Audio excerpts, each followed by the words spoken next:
Mga lalaking naging boyfriend ni Ellen Adarna. Ang unang boyfriend ni Ellen ay tumagal ng 3 taon.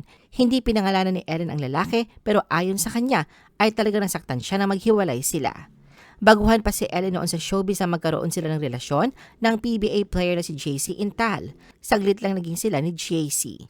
September 2010 na maging magkarelasyon sina Ellen at ang negosyante na si Philo Coqueco na umabot lang ng 1 taon at 1 buwan. Aminado si Ellen na live-in sila ni Raul Olbes noon. Klinaro ni Ellen na walang third party sa breakup nila ni Raul. Noong March 2015 ay pinost ni Ellen ang sweet moments nila ni Raymond Romualdez habang nakaupo sila sa beach pero hindi rin sila nagtagal. 2016 naman ang inamin niya na may karelasyon siyang foreigner. January 2017, napasok si Ellen sa isang kontrobersyal na relasyon kay Sebastian Baste Duterte. Naging sila ni Baste ng 7 buwan. Ang relasyon ni Ellen kay John Lloyd Cruz ang pinakapinag-usapan sa lahat.